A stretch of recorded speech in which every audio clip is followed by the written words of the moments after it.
Bonjour Sacha. Bonjour Maxence. Pouvez-vous vous présenter en quelques mots?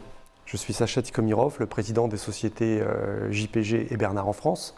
JPG spécialisé sur la fourniture de produits de bureau, de mobilier de bureau à l'ensemble des entreprises, start-up, auto-entrepreneurs, ETI, jusqu'au CAC 40.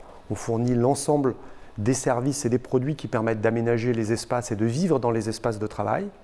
Bernard, société spécialisée sur l'hygiène et l'entretien, on fournit aux entreprises les produits et les services qui leur permettent d'avoir des espaces propres, clairs et en pleine sécurité. Donc on est vraiment, nous, dans les activités B2B, en phase complète et en symbiose avec le paysage économique des entreprises françaises. Pourquoi avez-vous accepté d'être un mentor pour cette nouvelle édition de la Paris Retail Week? Bernard et JPG sont des sociétés relativement anciennes. JPG a plus de 40 ans, Bernard près de 50 ans, donc ça fait longtemps qu'on est sur les marchés. Néanmoins, on reste en prise avec les dernières tendances. On est très attentif tous les ans à la Paris Retail Week pour justement détecter les dernières innovations, comment être plus proche et toujours en phase avec ce qui se fait de mieux pour nos clients. Donc on est toujours présent. Donc ce qu'on souhaite dans la Paris Retail Week, c'est justement être challengé, trouver ces nouvelles innovations, travailler avec les gens qui ont développé des nouveaux concepts, mais aussi apporter notre expérience.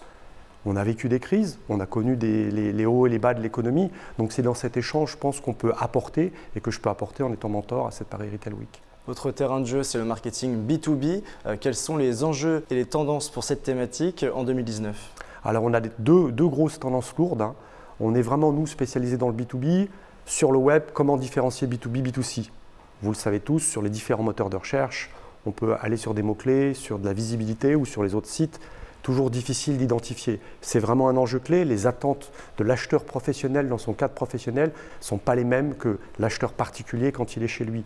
On doit être capable d'identifier ce type d'acheteur et ça aujourd'hui c'est un des enjeux. On a des tests en cours avec des startups qui ont des produits innovants pour faire cette détection-là et cette identification, mais ça reste encore beaucoup à creuser. Je crois que c'est un des enjeux majeurs pour tous les acteurs B2B.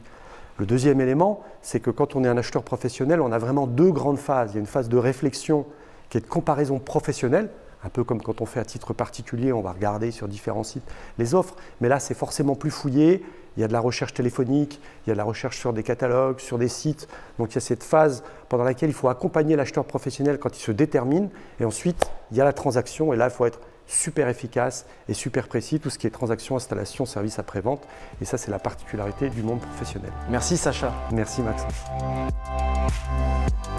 We'll be right back.